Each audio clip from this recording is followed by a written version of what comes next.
Shalom Sobat WB yang dikasihi Tuhan. Renungan Harian Wanita Bijak hari Senin tanggal 16 Juni 2025 berjudul Kekuatan Kasih Allah.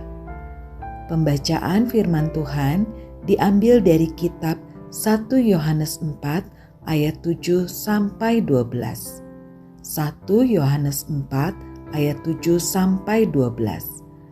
Sebelum kita membaca firman Tuhan, marilah kita berdoa terlebih dahulu. Kami naikkan syukur kami kepadamu Tuhan. Terima kasih untuk setiap kebaikan-Mu di dalam kehidupan kami. Tuhan Yesus, saat ini kami rindu untuk merenungkan dan membaca firman-Mu. Biarlah setiap kami boleh mendapati apa yang menjadi kerinduan hati-Mu bagi kehidupan kami. Terima kasih Tuhan, terpujilah nama-Mu. Di dalam nama Yesus kami berdoa. Amin. Sobat WB yang dikasihi Tuhan, kitab 1 Yohanes 4 ayat 7 sampai 12. Allah adalah kasih. Saudara-saudaraku yang kekasih, marilah kita saling mengasihi.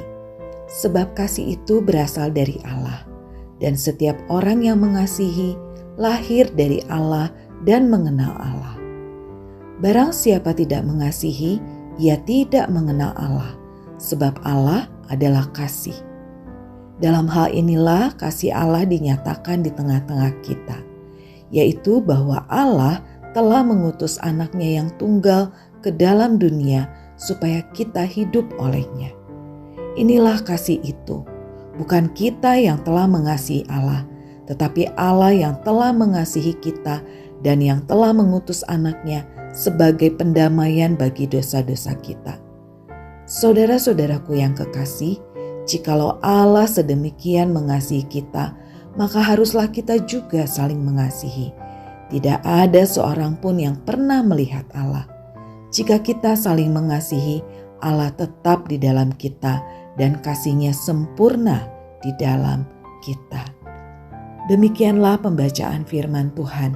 Berbahagialah mereka yang mendengarkan firman Tuhan dan melakukannya. Haleluya. Sobat WB, setelah kita membaca firman Tuhan dalam kitab 1 Yohanes 4 ayat 7 sampai 12, mari kita minta Roh Kudus menolong kita memahami pesan yang ingin disampaikannya secara pribadi kepada kita. Dan kita akan renungkan beberapa pertanyaan refleksi berikut. Mengapa dikatakan bahwa Allah adalah kasih? Apakah kasih itu? Lalu bagaimanakah kasih itu sempurna di dalam kita? Sobat WB, suatu kali saya berkunjung ke rumah seorang teman dan di dalam pembicaraan itu ada banyak topik yang dijadikan bahan obrolan. Salah satunya adalah soal makanan dan kuliner di berbagai kota dan tempat. 5-10 menit pertama saya masih bisa mengikuti pembicaraan. Tetapi masuk ke 15 menit berikutnya saya mulai bosan dan malah merasa terjebak dalam sebuah pembicaraan yang topiknya tidak menjadi interest saya. Disinilah ujian kasih saya sesungguhnya. Saya bisa saja protes dan memotong pembicaraan dengan meminta untuk mengalihkan ke topik yang lain selain makanan dan kuliner. Namun tentu saja ini akan berpengaruh pada suasana. Di saat saya sadar bahwa saya sudah mulai kesal dengan pembicaraan yang masih seputar makanan dan tempat-tempat kuliner hampir 1 jam, maka saya memilih untuk diam dan tidak lagi menimpali. Tidak lama kemudian, pembicaraan beralih kepada topik yang lain. Sobat WB, pengalaman saya adalah salah satu contoh kecil soal mempraktikkan kasih di dalam kehidupan sehari-hari.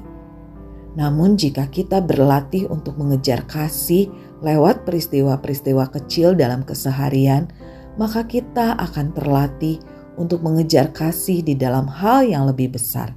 Misalnya, kesatuan hati dalam tim yang melayani bersama. Sobat WB, ego kita cenderung ingin dipuaskan dan kita perlu belajar serta berlatih untuk tidak selalu mengejar kepuasan ego kita, khususnya untuk kita yang mengalami trauma penolakan di masa kecil karena tidak dikasihi. Ego adalah berfokus pada diri sendiri, sedangkan kasih adalah berfokus kepada Allah, seperti yang tertulis, "Siapa yang tidak mengasihi, ia tidak mengenal Allah, sebab Allah adalah kasih." Tugas pribadi setiap kita yang mengalami penolakan karena mudah merasa tidak dikasihi adalah selalu menyadari dan mengingat untuk mengalami kasih Allah yang jadi kekuatan kita untuk mengasihi. Sobat WB, sebelum kita membagikan kepada rekan dalam kelompok pemuridan tentang berkat yang kita terima dan komitmen kita, mari kita berdoa. Tuhan Yesus, terima kasih untuk kebenaran firman-Mu. Engkau adalah kasih. Engkau sudah terlebih dahulu mengasihi kami. Dan kami mau belajar, kami mau meneladani Engkau untuk kami juga dapat mengasihi sesama kami. Tuhan, kami tidak mampu sendiri. Kami perlu pertolongan Engkau ya Tuhan. Engkaulah yang memampukan kami untuk kami dapat mempraktekkan kasih kami di dalam kehidupan kami sehari-hari. Terima kasih Tuhan, terpujilah nama-Mu, di dalam nama Yesus kami berdoa. Amin. Kita perlu menyadari, mengingat, dan mengalami kasih Allah. Karena itulah kekuatan kita untuk mengasihi.